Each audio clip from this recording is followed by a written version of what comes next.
Well, good evening, good to have each one of you. Hope you've had a good afternoon. Let's go ahead. We're going to sing all out of the blue book, the songs from the Heart book. If you'll need any of them, number one's how we'll start as the dear number one.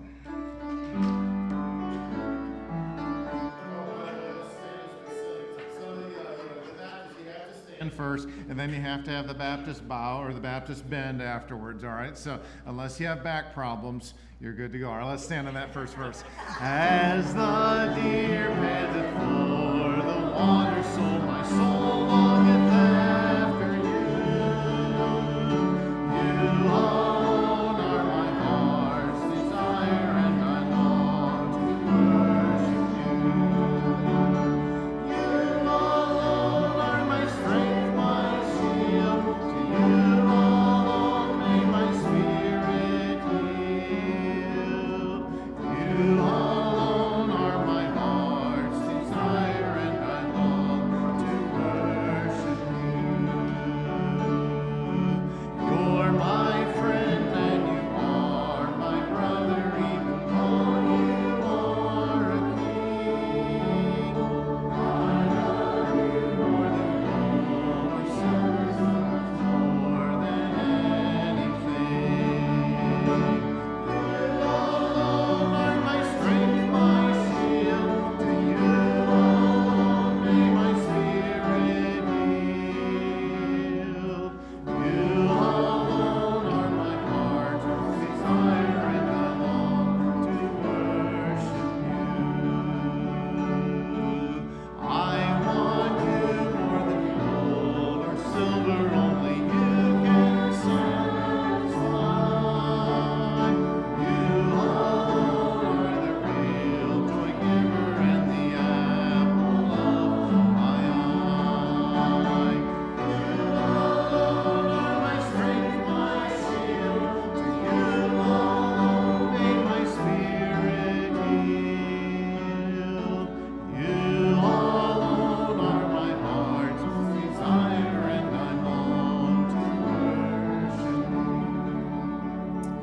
you. It's good to have each one of you, and hope you again have had a good afternoon, a good Father's Day. Again, happy Father's Day to all of you fathers. If you did not get a gift card, there's some available on the back table, and you are included in the count. What that means is that if you don't get one, I have to get all the Buzzy's ice cream ones. And so I'm teasing, but we've purchased them, okay? So you might as well take one. And if you are here tonight and a father, there is a card for you on the back table, all right? They're on the back, both sides. Choose one, choose wisely, and look forward. I'm not actually sure what all was left, but it's been a good time. So good to have each one. Jared, you willing to open our service in prayer for us, please? Father, thank you for today and the blessing it's been. We pray for this easy message that we would learn. The honor and glorify in Jesus' name. Amen. You go ahead and be seated as you're doing so. Number 32, The Wonder of It All.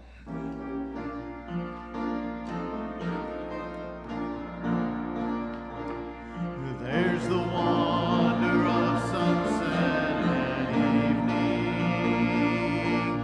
the wonder as sunrise I see,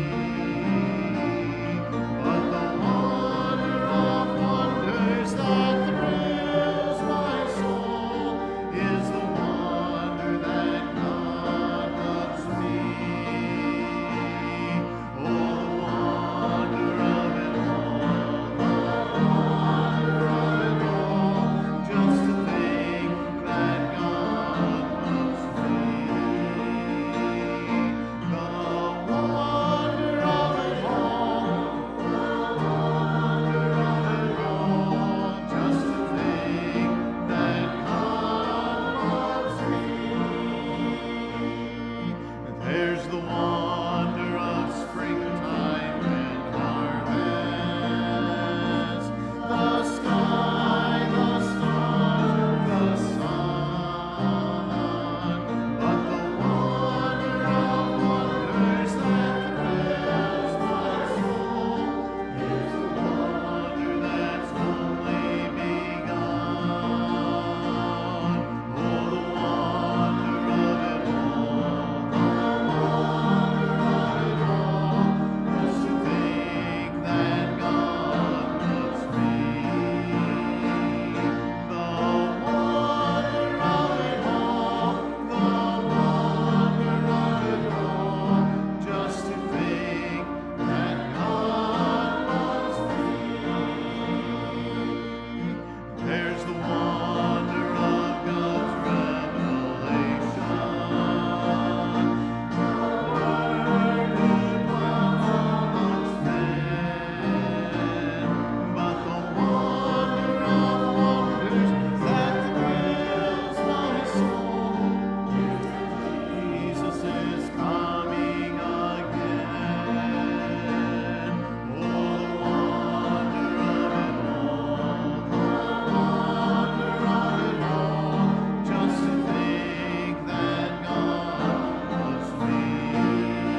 right, I mentioned just a few quick announcements. We do have the family game night planned here June the 30th, Friday night.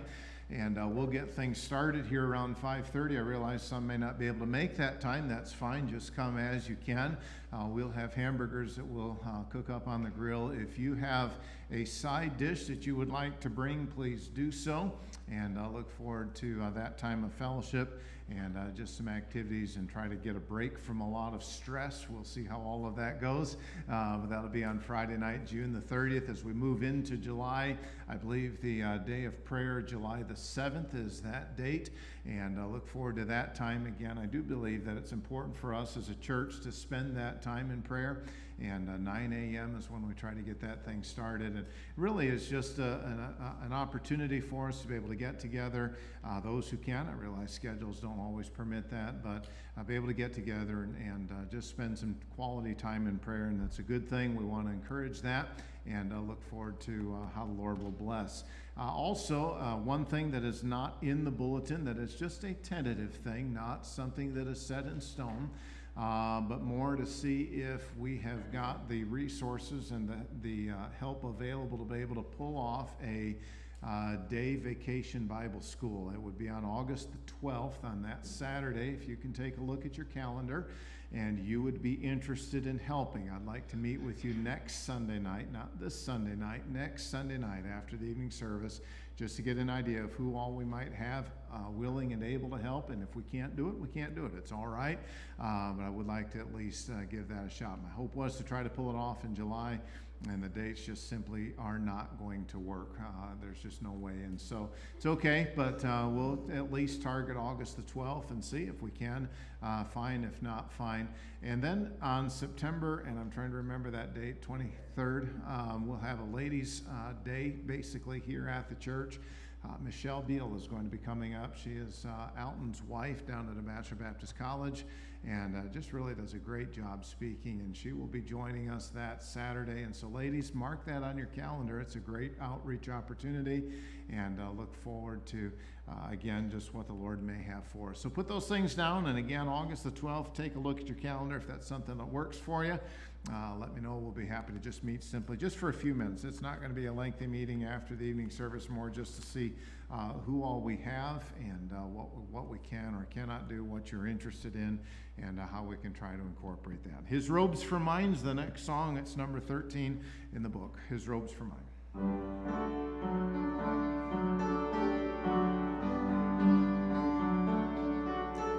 His robes for mine, oh wonderful exchange. Clothed in my sin, Christ suffered in God's rage. Draped in his righteousness, I'm justified. In Christ I live, for in my place he died. I cling to Christ and marvel at the cause. Jesus forsake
one final song. Stand as we sing The Love of God. It's number 34, all the way towards the back. The Love of God. Let's stand as we sing.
Shared with you this morning, it's one of the most amazing truths that we are sons of God, that He is our Father.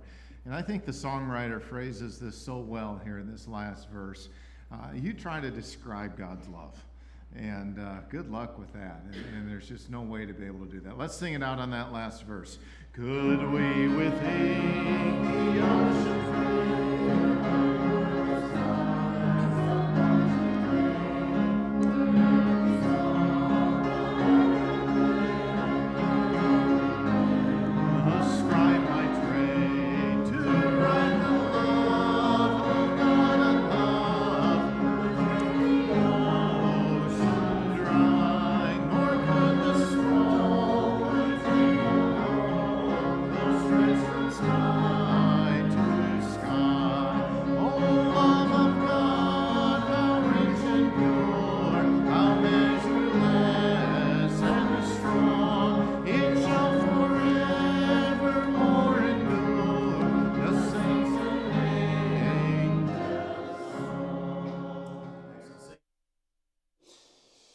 I'd like you to turn tonight to the book of Nehemiah, chapter number 3, and continue our second part of what I've entitled Lessons on Leadership. I did include the previous, much of the notes. I guess maybe, I don't remember if I included, yeah, I did. I gave you the entire outline from those who missed this morning, and so that'll hopefully at least be a help to you.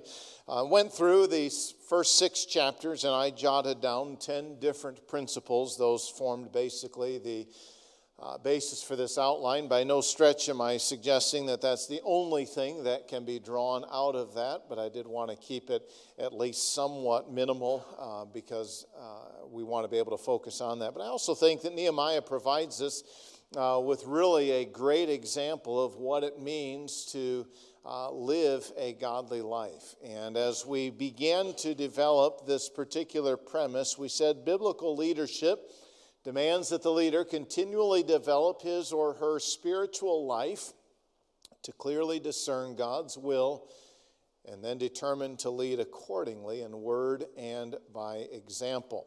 I think Nehemiah does that well for us, and he gives us some great insights into how to lead. And I think whether we are male or female, all of us have various leadership roles. The influence may vary, the extent of that influence, yet it's important that we take and let's strive to be the best leaders that we can be. We began this morning by noting, first of all, his character, understanding that godly character is foundational to all biblical leadership.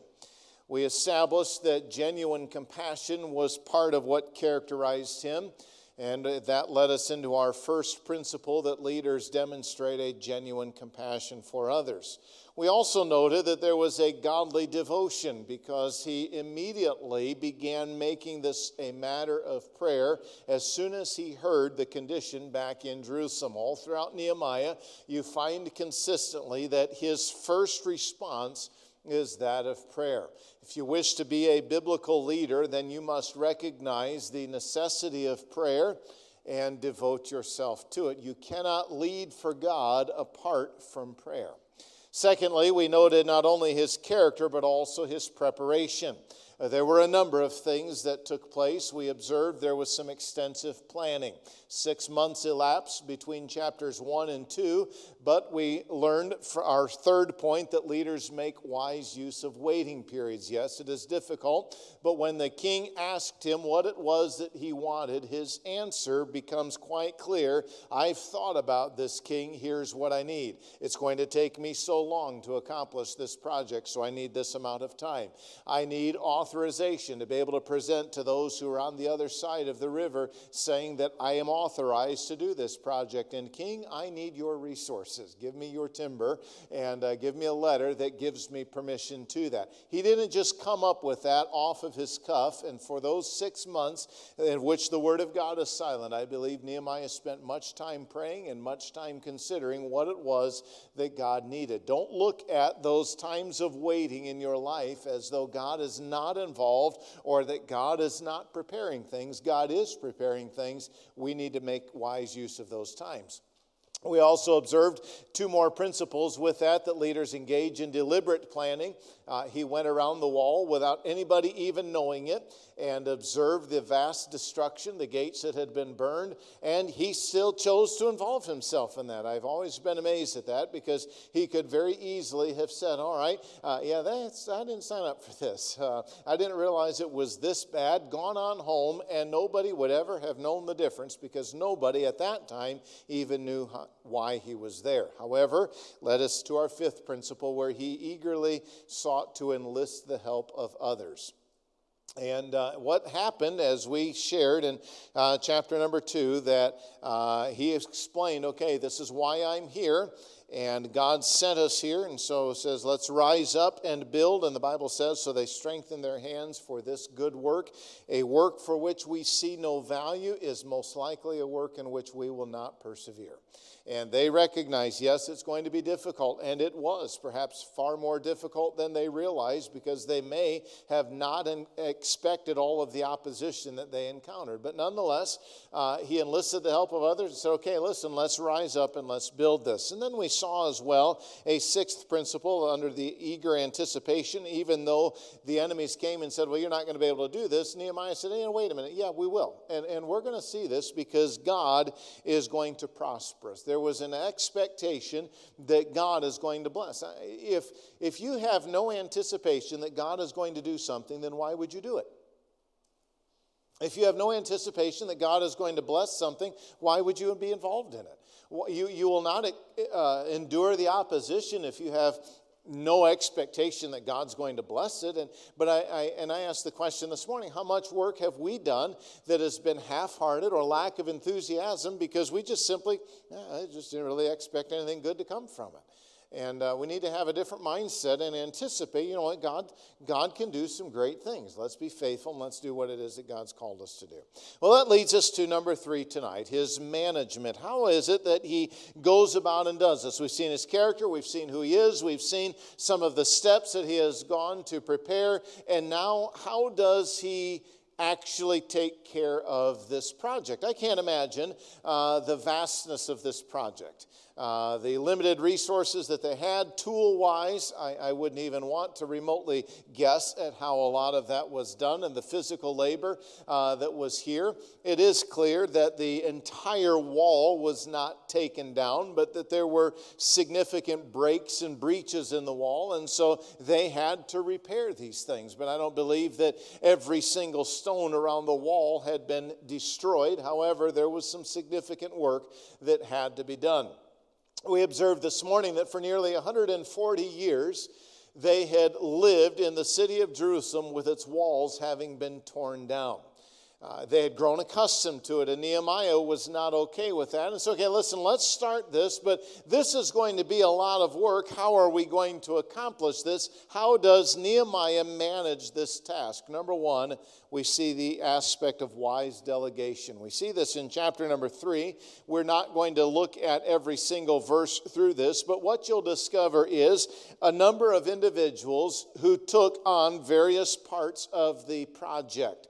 And so what they did was so-and-so began working over here, and they built on this gate, and this person built on this wall. And at one point in time, I had a map roughly of where some of these individuals were and how it just simply worked its way all the way around this particular project. I can't imagine the amount of work that had to be done. Well, it takes this idea, though, of delegation, and I want us to understand our 7th principle here for leadership. Leaders oversee through delegation. Now, this is a very delicate issue, and it needs to be, I think, still addressed at the same point in time. Delegation does not eliminate oversight. Okay? That is one important principle to understand.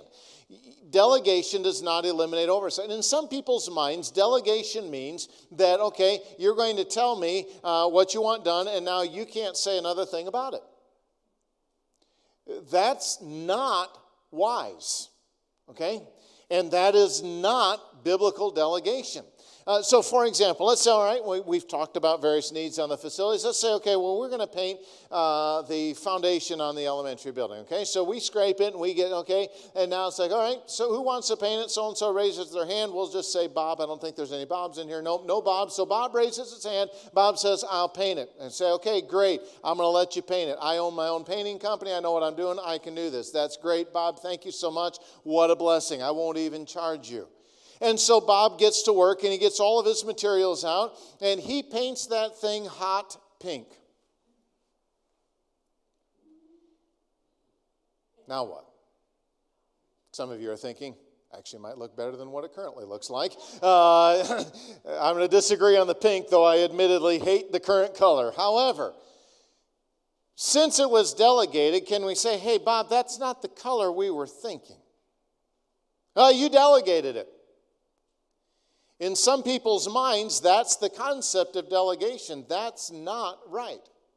I work for an individual. He may say, okay, I need you to take this piece of equipment to this land, and I want you to do this. Okay. And he'll let me go and get that piece of equipment, go and do that. At some point in time, my boss is going to come and look at that job. Does he have the right to do so? Yes. Can I tell him, no, you have to park your truck somewhere else. You can't see it because you delegated this? No. Delegation doesn't eliminate oversight. Oversight, by the way, is not equivalent to power and control. It's just not. A pastor, there's a number of different titles that are given him. He's the shepherd, he is the elder, but he's also what's called a bishop. It means overseer. My responsibility as pastor of the church is the oversight of the ministry. Doesn't mean that I have to do everything, but it still suggests, all right, I've got that oversight and I've got that responsibility by God and before God, and I'll stand and give an account for that one day. So now, my boss shows up and says, okay, well, let me look at what you did, and say, well, man, you didn't put the road in the right spot. The road was supposed to be on the other side of the property. You took down the wrong trees. You cleared the wrong lot. Oh, you're just power hungry. Or maybe I didn't do what I was supposed to do. Delegation doesn't eliminate accountability. The leader is accountable to God. That's the reality. I will one day stand as pastor of the church and give an account for how I led this ministry. And I will readily admit there are many areas where I need to improve. I have absolutely no doubt about that, okay? The leader is accountable to God. But the one to whom something was delegated to is accountable to the one who delegated. You cannot eliminate all of this and think delegation equals license to go do whatever I want to do, and nobody can tell me differently. That is foolishness. And it's not a biblical concept of delegation. When you go through this text, you find, and we're not going to take the time to read it, you're going to find that some individuals repaired sections of the wall, some individuals repaired gates, some people hung the gates, made the hardware, and did all of these things. Who was overseeing the project? Nehemiah was. Did they have, to a degree, an accountability to Nehemiah? Yes. Delegation does not eliminate responsibility. One of the problems that I see with individuals delegating is, okay, I'm going to delegate to you everything I don't want to do. Maybe you've had a boss like that, okay? It doesn't work that way. It's not the past for me to say, you know what, I just really don't want to do that, so I'll just delegate that. That's how many people wrongly view delegation, but that's not it. It's not that I just don't want to do this, and so therefore I'm not going to be responsible for doing it. I can't imagine, as you go through this text, the poor individuals who had to repair the dung gate, the manure gate. Better gates to fix than that one. But somebody had to. Hats off to the guy that did that. Okay? And his name's mentioned here, by the way, as well. But my point is, not every job may be glamorous, and not every job may be something that individuals want to do, yet it was still something that had to take place, and it was still something that needed to happen. So anytime there's delegation, it is something that has to be very wisely and carefully handled. Just because a person desires to do something doesn't mean he's capable of it. Right? I would like to play the piano. You're better off with Sarah playing the piano than with me playing the piano. My desire does not mean I have the ability. Some of you desire to perhaps be able to do a number of different things.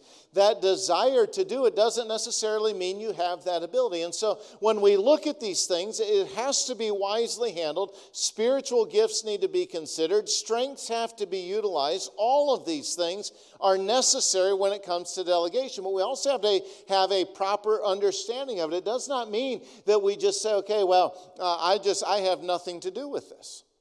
Okay? I have let Cecil say, okay, listen, I don't care. Handle the yard.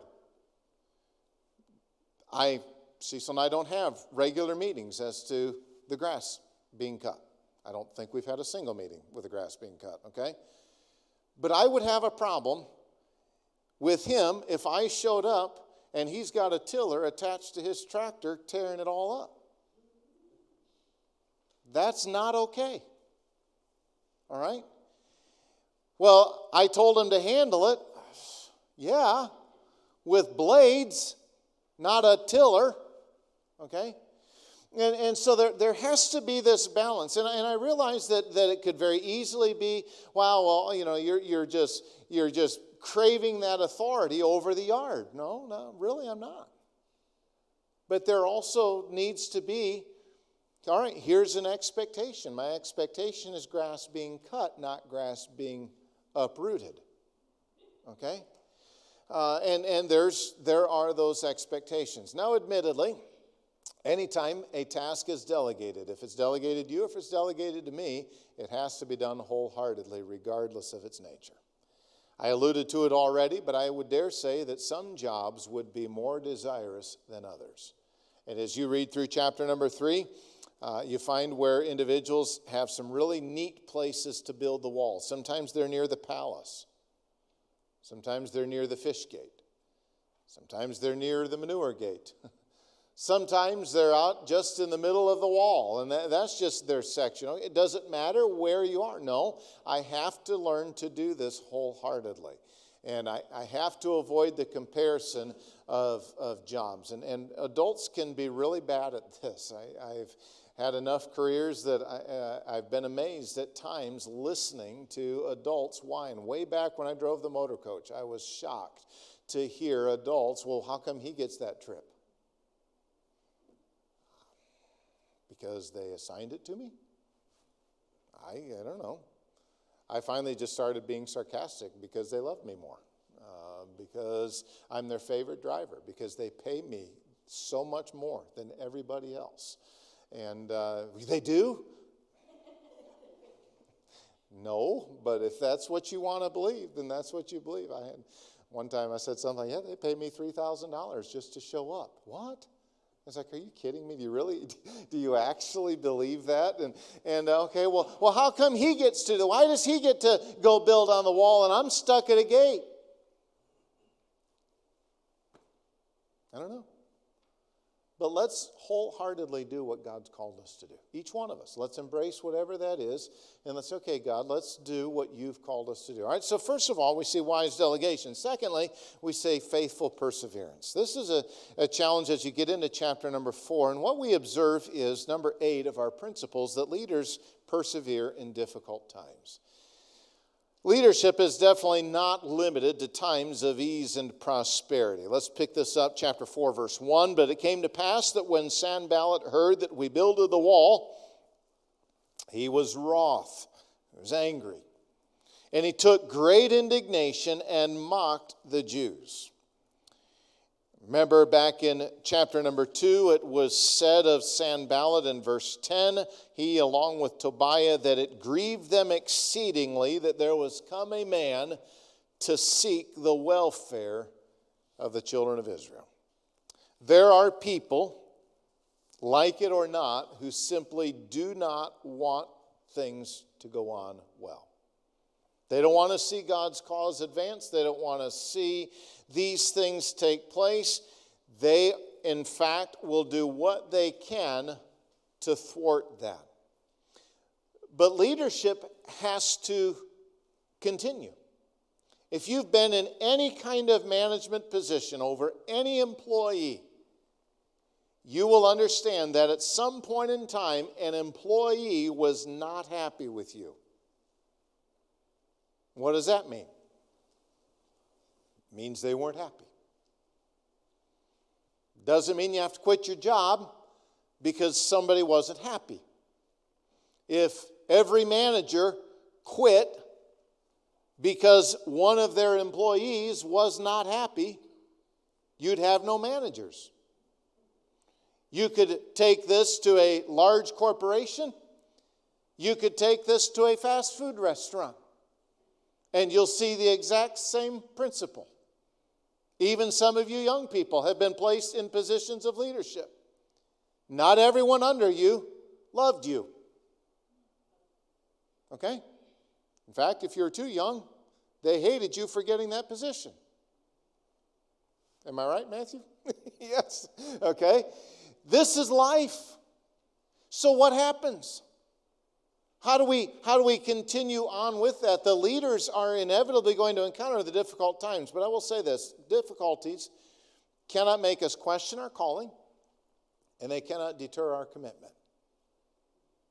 But unfortunately, they oftentimes do both. They cannot question our calling or deter our commitment. At no point do we ever find Nehemiah saying, you know what, why am I even here? I was the king's cupbearer. I had a very secure job. Why am I here? Why am I dealing with this nonsense from these people? I could be sitting in the palace, sampling whatever the king was about to drink. And here I am doing this, yet I'm dealing with these people here. Nehemiah never did that. Nehemiah never said, you know what, if you don't straighten this out, I'm leaving. It's not wise to just abandon something because you encountered the difficulty. What kind of opposition does he experience? Number one, he experiences external opposition. In chapter 4, verse 1, we've already begun the reading of it, but Sanballat comes and he speaks before his brethren and the entire army of Samaria. And he says, what do these feeble Jews? Will they fortify themselves? Will they sacrifice? Will they make an end in a day? Will they revive the stones out of the heaps of the rubbish which are burned? Here's the reality. A person who does not want the work of God to progress is going to engage in whatever tactic necessary to hinder God's work. Maybe we can just mock it and ridicule. Well, what's the chances? Are they just going to, these Jews, they're not going to be able to do that.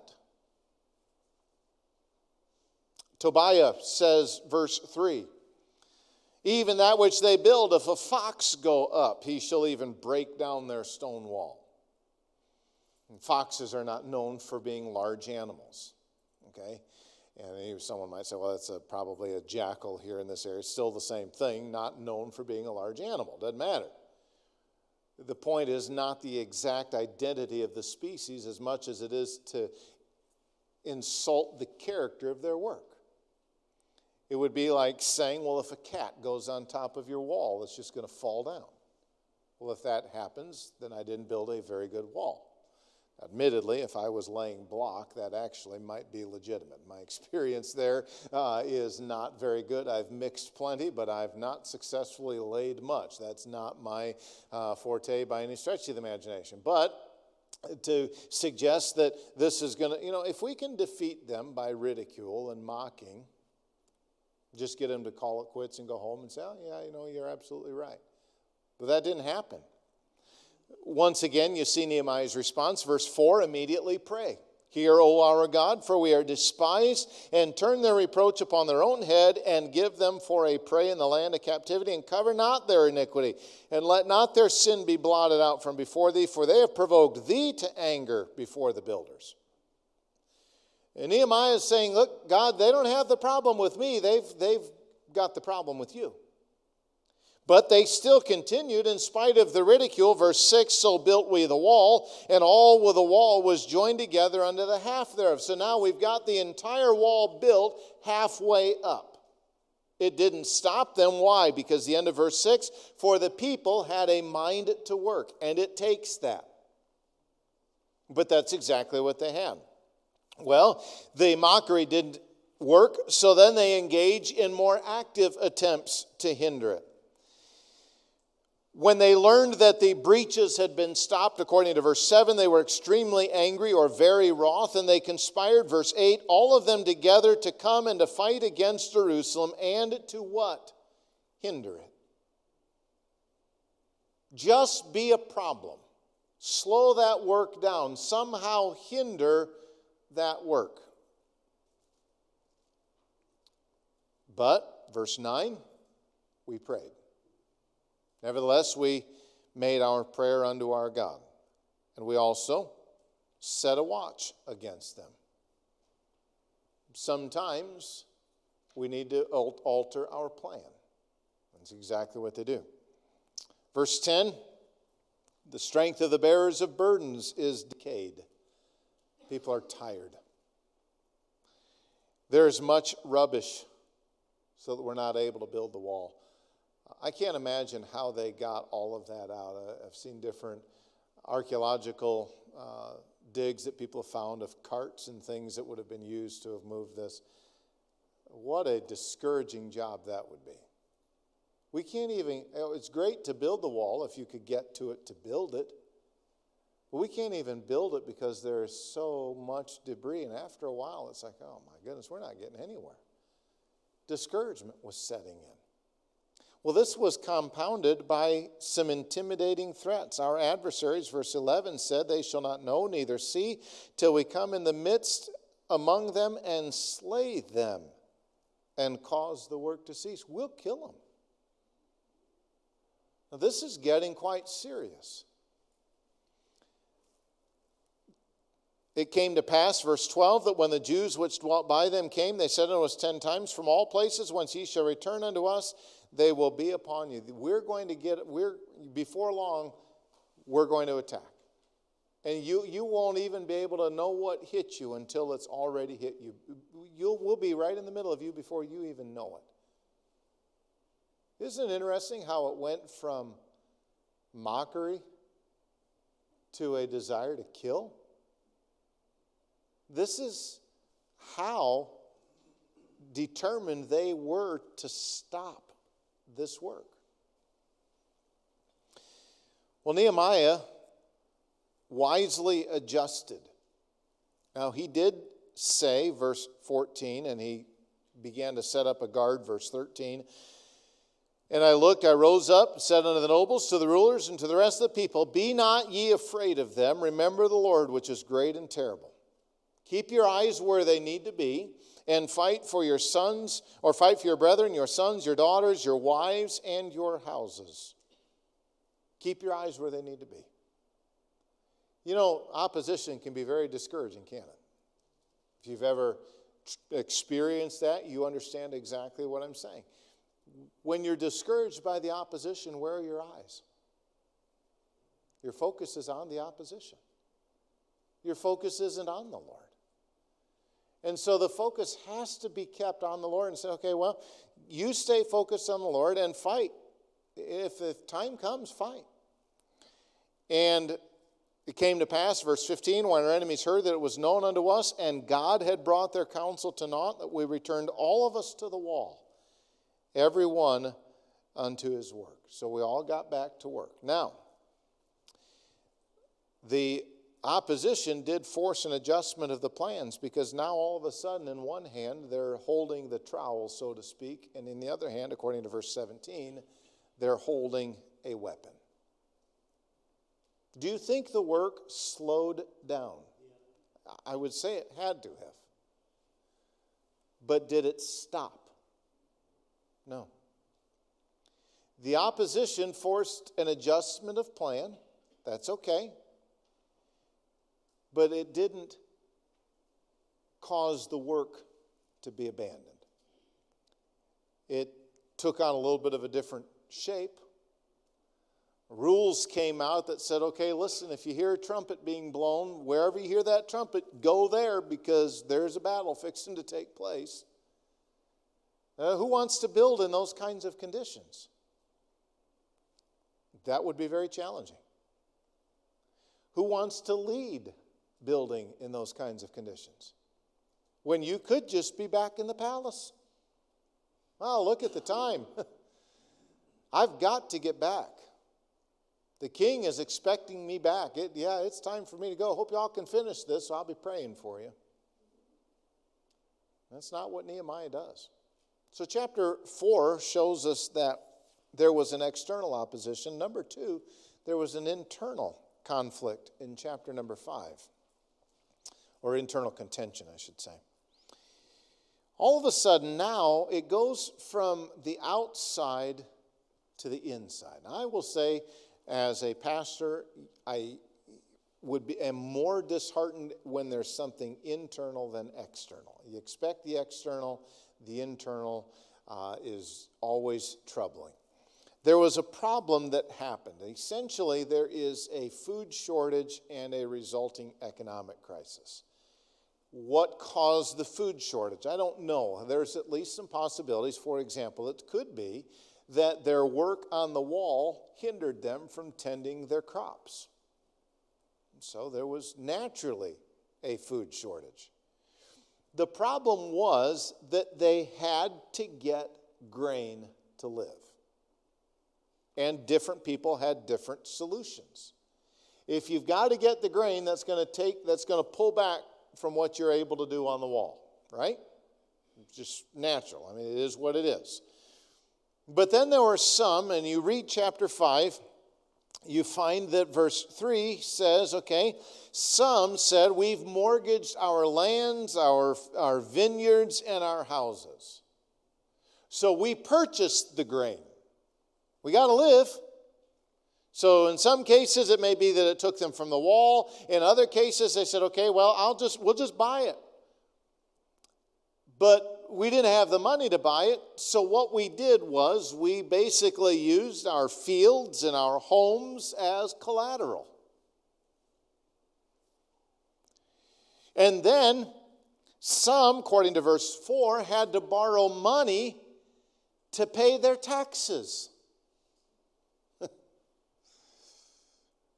Now, Several thousand years later, people are thinking, wow, that sounds familiar. I'm going to borrow money to be able to pay my taxes. The problem was they were borrowing against their lands and their vineyards. We do this if you've ever had like an equity line, home equity line. Okay, you mortgage against you're mortgaging against yourself, and if you fail to pay, the bank owns all of it.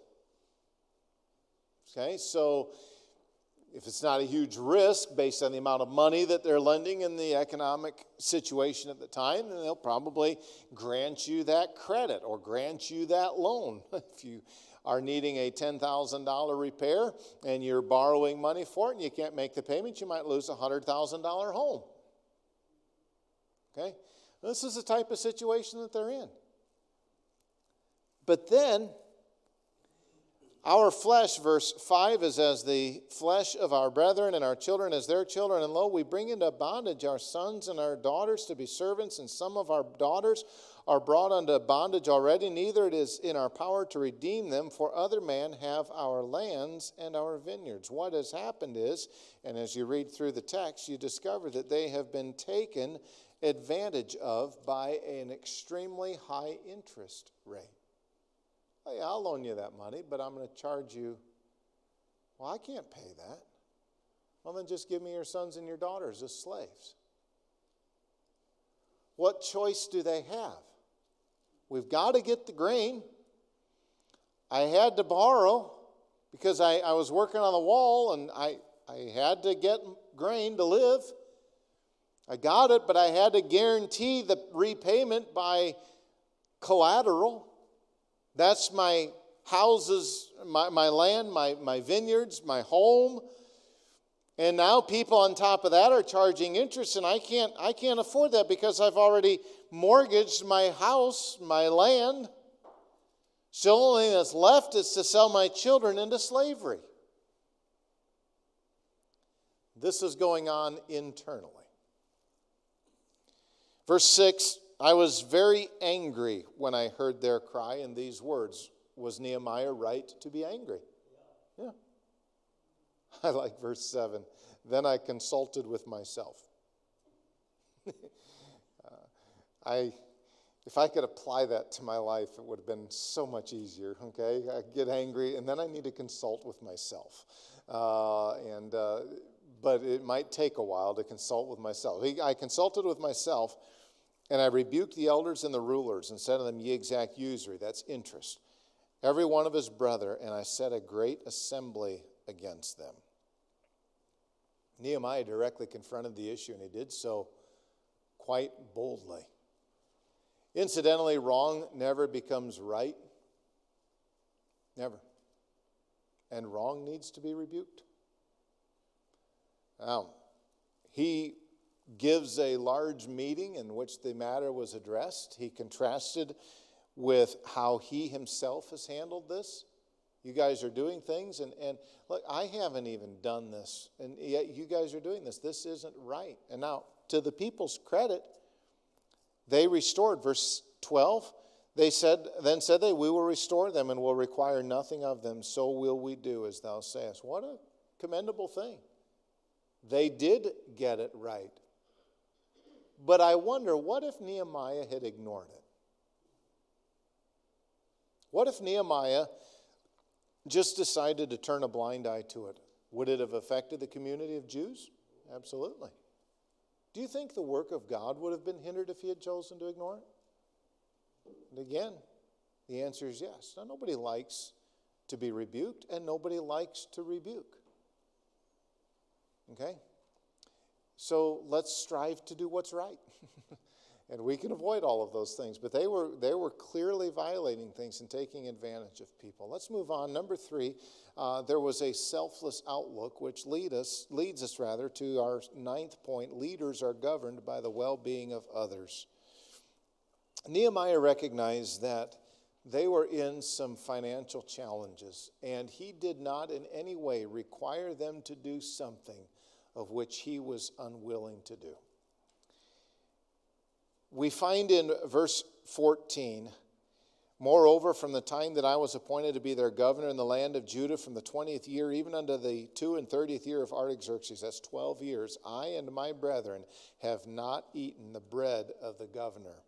But the former governors that had been before me were chargeable unto the people, and had taken of them bread and wine, beside 40 shekels of silver. Yea, even their servants bear rule over the people, but so did not I, because of the fear of God. Other people had taken advantage of them, and he recognized they are limited in what they're able to do. And he says, I'm not going to do that. And so instead, he personally provided for those who sat at his table. According to verse 17, there were 150 who sat at his table. He didn't demand that the people pay for it because they could not do so. It's a problem when the leader becomes focused on himself solely. Where it's like, you know what, I'm owed this. You've got to look out and say, okay, listen, what's the well-being of the people? And balance that. And yes, it can at times be a tricky balance to have. Nehemiah didn't demand of them something of which he was unable to do. Now, in some cases, a leader may not physically do it, but does that mean that he's unwilling to do it? No, not necessarily. And we're obviously dealing more with a matter of willingness. But Nehemiah said, listen, I'll take care of that. He had a selfless mindset. Let's move on, number 4. And finally, there's an undeterred commitment. Tells us, number 10, that leaders are not deterred from the goal. As you go into chapter 6, you find that the challenges continued to increase as the work continued to progress. Isn't that how it normally goes? The challenges continue to build as the work continues to progress. The workers, or the opposition rather, the enemies observed they couldn't hinder the work, and so now they said, all right, well, let's just get the leader. And so he sought, according to verse 2 of chapter 6, they sent messengers to him, to Nehemiah, saying, come, let us meet together in some one of the villages in the plain of Ono. I always have loved that. But they thought to do me mischief. They were not wanting just an innocent meeting. There was trouble in Ono. Okay? Oh no, don't go to Ono. I mean, Nehemiah does not. It's interesting that Nehemiah doesn't even respond personally, and boy, did this just irritate them.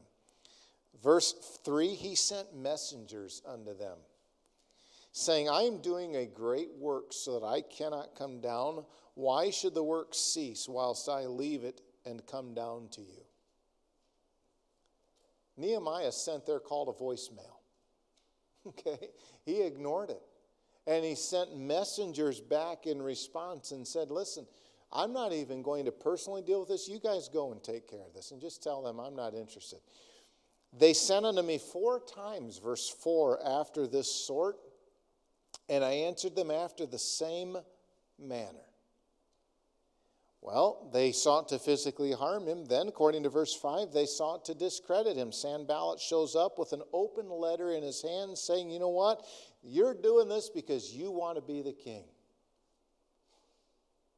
Now they're discrediting him in front of all the people. You just want to be king. Was that Nehemiah's aspirations? No. But that's what somebody thought. And so they seek to discredit. You just want to be king. He says, no, no, I don't. What you're saying, you made up. Verse 8, there are no such things done as thou sayest. Thou feignest them out of thine own heart. You made it up. You're lying. Verse 9. Nehemiah is still, and I have used this phrase many, many times. We use it, I think, even as a theme for one year. They all made us afraid, saying their hands shall be weakened from the work that it be not done. Now, therefore, O God, strengthen my hands. Once again, prayer. And it is so vital. Well, then they said, okay, I'll tell you what, you just come meet us in the temple. After all, people are wanting to kill you, so you come here and you'll be safe. And Nehemiah recognized and saw through that. I'm not going to go there. Should such a man as I flee, or am I going to go to the temple to in some way save my life? He says, I will not go in, verse 11. Lo, I perceived, verse 12, God had not sent him, but that he pronounced this prophecy against me, for Tobiah and Sanballat had hired him. They bribed him. Therefore was he hired, that I should be afraid and do so in sin, that they might have matter for an evil report, that they might reproach me. My God, think upon them. Tobiah and Sanballat, according to these, their works. What a challenge as you begin to read through all of this. And it's interesting that this Tobiah, who is in so much opposition, later on in chapter 13, they built him a storeroom in the temple. Isn't that interesting? This very same guy. And then when you compare that with Malachi, who would have been around the same time frame, Malachi said, bring the grains into the storehouse. Why? Because the priests were out working in the fields. Nehemiah says, wait, this isn't right. He throws Tobiah's stuff outside and says, come get it. What a compromise. And this was after Nehemiah had gone back, and then he makes a return trip back. Nehemiah, however, according to our chapter in verse 6, continued and remained undeterred. We find in verse 15 that the wall was finished in a total of 52 days. Verse 16, it came to pass that when all our enemies heard thereof, and all the heathen that were about us saw these things, they were much cast down in their own eyes. Why? For they perceived that this work was wrought of our God. You know what I want for our church? I want people to look at it and say, you know what, that's God's work. What was done there was because of God. No other reason. Because of God. This is God's work. What an opportunity that we have to be able to serve. What an opportunity and a privilege that we have to be able to do what it is that God's called us to do. Oh, it can be challenging. We all have different spheres of influence and varying degrees of influence. Within that, let's determine to lead wisely. None of us in here are perfect. I'll be the first to acknowledge there are many flaws and faults in my life, as there are, I'm sure, in yours. But I'll take the blame and say, okay, you know what? Have I always made the right decision? Probably not. Was it intentionally the wrong decision? No. No more than you would intentionally make a wrong decision. Was it a right decision and we still didn't see the effects of it? I don't know, sometimes. But we have to prayerfully follow and say, okay, God, what is it that you've called us to do? And let's determine that, and let's strengthen our hands, what I would say, for this good work. And let's say, all right, Lord, let's unite, let's go on, and let's build a work that's going to bring honor and glory to you. And we're in those stages. We're in that building stage in many ways. And I think in a lot of ways, it's time to say, okay, let's go with it. And, is it going to be easy? No, it's not. Do we just have every single project numbered from 1 down to 1,433? No, we don't. But let's be faithful and let's do what it is that God's called us to do. What a challenge for us. And I have always enjoyed the study of Nehemiah. I've always been challenged by how he handles things. And I long to say, okay, you know what? My first response needs to be prayer. And sometimes it's not. Sometimes it's anger. Sometimes it's handle it of my own self. Well, let's be better than that. All right? Let's stand. We'll be dismissed by a word of prayer tonight. Thank you for joining me again. Happy Father's Day to you. And thank you so much for being a part of things. And trust you'll have a good evening, good week. Let's glorify the Lord together this week. Who knows what the Lord may bring us. I challenge you, share the Lord with somebody. Share what God's done in your heart. And let's be faithful in that area. Let's pray. Thank you, Lord, for this day and the opportunity that we've had to be able to gather and study your word. I pray that you'd challenge us and help us to be what it is that you'd have us to be, and we ask these things in Jesus' name. Amen. All right, God bless, Lord willing. I'll see you on Wednesday night. Take care.